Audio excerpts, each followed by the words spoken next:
Assalamualaikum guys, perkenalkan nama saya Aminatul Ajemi, NIM 180141454 dari Prodi PGSD 4B. Baiklah, langsung aja. Di sini saya akan menjelaskan mengenai kisi-kisi, soal, validitas, dan reliabilitas hasil belajar siswa. Stay tune guys, ditonton sampai habis ya.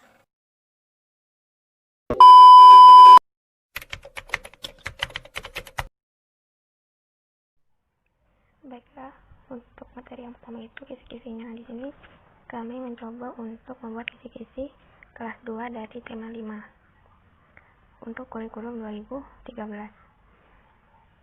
Jumlah soalnya ada 10. Nah, untuk membuat kisi-kisi kita perlu menampilkan nomor KD, kompetensi dasar, kelas, materi, level kognitif, indikator soal, nomor soal, dan bentuk soal. Di sini saya akan mencontohkan dari yang materi PPKN-nya. PPKN nomor KD yaitu 3.1, sedangkan kompetensi dasarnya bersikap bekerja sama, disiplin, dan peduli sesuai dengan sila-sila Pancasila dalam lambang negara Garuda Pancasila. Di sini kami membuat kisi-kisi untuk kelas 2, jadi kelasnya diisi kelas 2. Dan materinya merupakan nilai-nilai Pancasila kedua di rumah. Sedangkan level kognitif ini kami tulis L1, bisa juga C1. Kalau domain kognitif biasanya itu C1, tapi di sini dengan melihat contoh-contoh yang sudah ada, kami memutuskan untuk membuat level kognitifnya L1 atau C1. Kemudian indikator soalnya. Untuk membuat kisi-kisi juga kita harus melihat indikator soalnya. Apa tujuan dari soal tersebut? Indikator soalnya dari materi PPKN, siswa dapat memilih sikap yang sesuai dengan sila kedua Pancasila. PPKN ini terdapat di nomor soal nomor 1, dan bentuk soalnya itu pilihan ganda. Dan masih banyak lagi contoh kisi-kisi yang ada. Ini ada bahasa Indonesia, matematika, dan SBDP.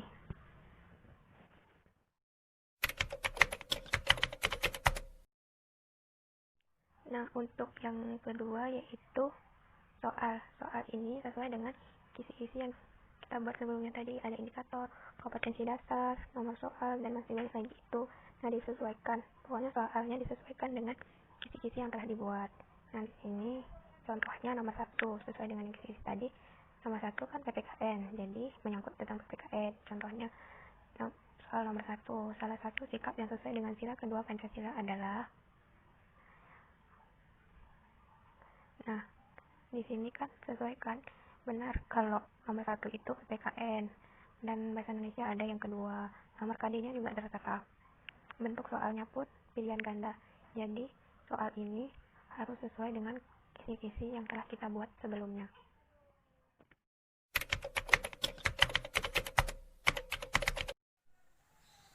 Nah, di sini sudah terdapat hasil tes siswa yang terdapat respondennya itu 15 dan butir soalnya itu 10.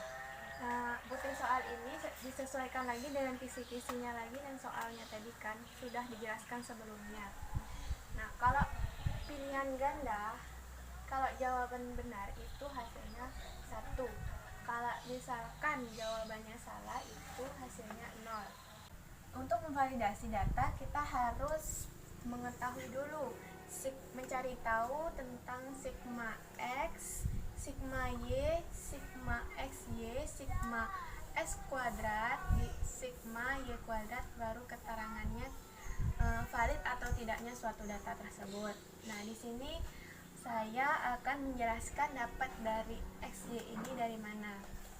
Dapat sigma Y ini didapat dari benar jawaban responden yang benar pada butir nomor 1. Nah, di sini 1, 2, 3, 4, 5, 6, 7, 8, 9. Jadi sigma X-nya di butir pertama itu 9. Nah, sedangkan untuk mencari sigma Y didapat dari jumlah total yang responden yang menjawab benar. Nih, misalnya responden pertama yang menjawab benar itu 7. Kemudian selanjutnya ditambahkan sampai seperti ini, dijumlah totalkan. Nah, ditambahkan jadi hasilnya 89.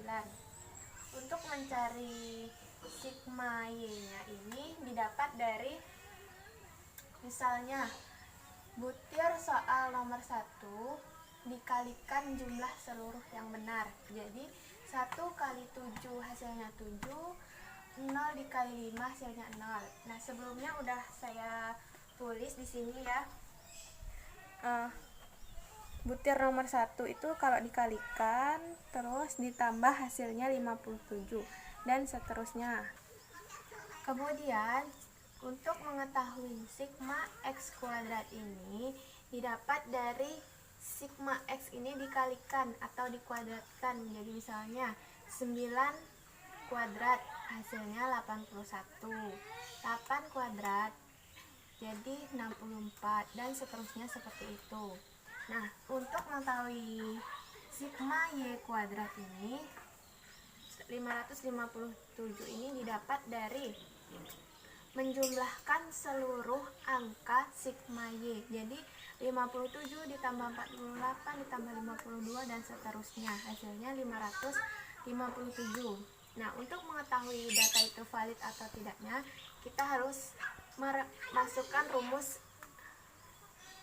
R X Y. Di sini rumusnya N X Y kuadrat dikurang sigma X dikali sigma Y per 6 sigma X kuadrat dikurang sigma X kuadrat dan dikalikan dengan N sigma Y kuadrat dikurang sigma Y kuadrat.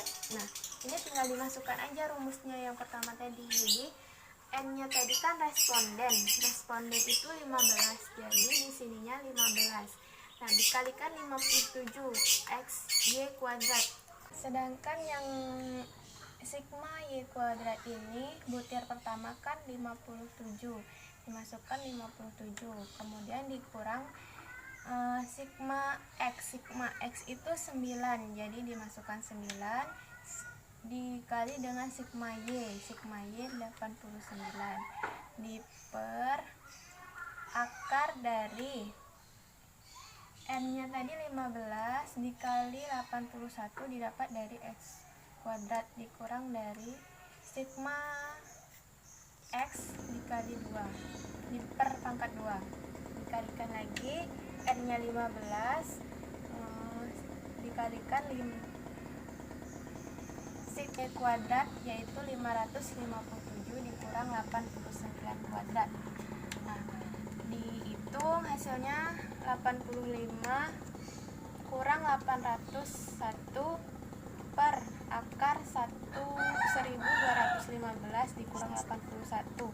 Terus dikali lagi 8.355 dikurang 7.921, hasilnya 54 per akar 49.156. Nah, hasilnya ini setelah dibagikan hasilnya 0,769.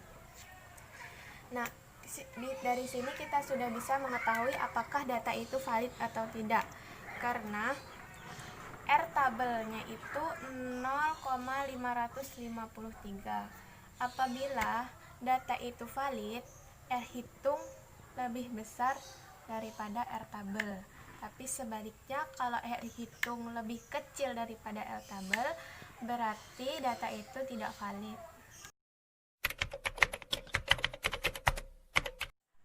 Kemudian dilanjutkan dengan analisis reliabilitas.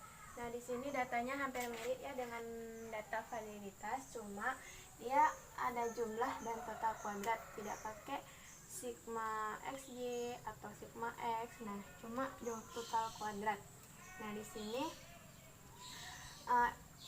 langkah yang pertama yaitu menghitung total varian butir, yaitu sigma 2 pangkat 2 per pangkat 2T.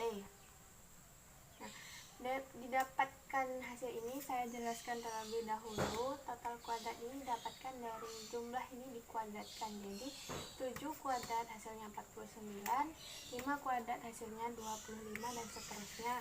Dan dijumlahkan jadinya 549. Nah, sedangkan jumlah kuadrat yang ini kenapa 9?